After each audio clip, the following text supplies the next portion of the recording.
नीरज।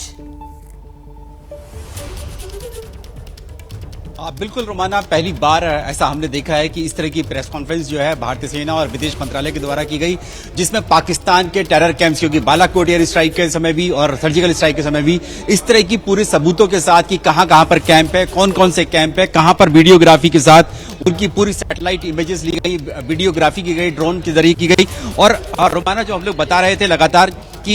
जो 21 total strikes जो हैं वो भारतीय सेना और थल सेना ने की है, जिसमें जो टेरर कैंप्स हैं मुरीद के और भावलपुर तो बताया गया और उनके बारे में दिखाया भी गया, उनकी तस्वीरें भी दिखाई गई, वीडियो भी दिखाया गया कि किस तरह से स्ट्राइक किया गया। इसके अलावा सवाई नाला टेरर कैंप, सैयदना बिलाल, मस्करे अक्सा, चेलाबंदी, अब्दुल्ला बिन मसूद, धुलाई, घड़ी अबीबुल्ला, बतरासी, बलाकोट, ओगी, बोई, सेंसा, गुलपुर, कोटली, बरली, डुंगी, बरनाला, महमूना जोया, सरजल, मुरीद के और मुरीद के भावलपुर। हमने बताया 21 टोटल स्ट्राइक्स की गई हैं रोमाना, और सबकी इस बार वीडियोग्राफी की गई, ड्रोन के जरिए, सैटेलाइट के जरिए पूरे सबूत रखे गए। पहले किस तरह का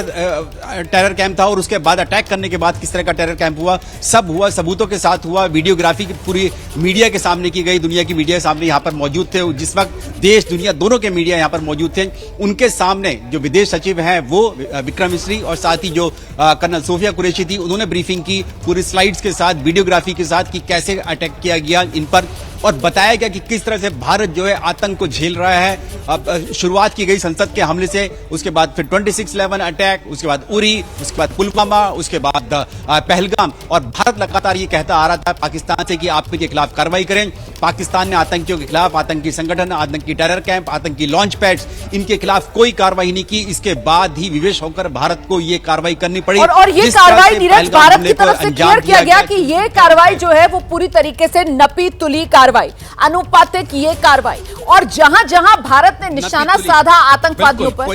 जी नीरज, और ये भी बहुत क्लियर कट तरीके से बताया गया कि जहां जहां भारत ने निशाना साधा इन आतंकियों के कैंप पर, उनकी भूमिका किस तरीके की रही है। मतलब जो मेमूना है, जहां पर हिजबुल्लाह का ट्रेनिंग कैंप चलता है, ये भी बताया गया कि ये मेमूना ही था जहां से कठवा जम्मू रीजन में आतंक को बढ़ावा दिया जाता है, और पठानकोट में जो हमला हुआ था वो वाले आतंकवादी भी यहां पर ट्रेन किए गए थे। इसी तरीके से सरजाल में अगर अंदर घुसकर भारत ने आतंक के ढांचे को नेस्तो नाबूद किया है, तो फिर जम्मू कश्मीर पुलिस के 4 जवानों की हत्या वाले जो आतंकी थे वो यही सरजल में उनको ट्रेन किया गया था। नीरज, बिल्कुल, आपने बिल्कुल ठीक कहा। गुलपुर में जो कोटली में, गुलपुर जो कोटली इलाका है, वहां पर जो टेरर कैंप था, वहां पर 20 अप्रैल 2023 को जो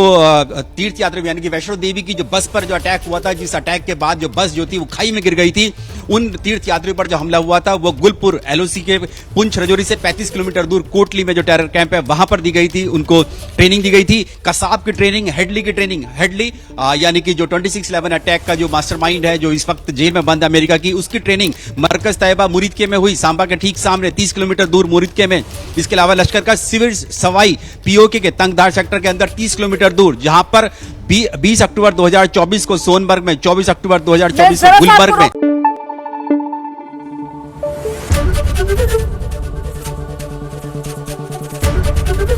एबीपी न्यूज आपको रखे आगे।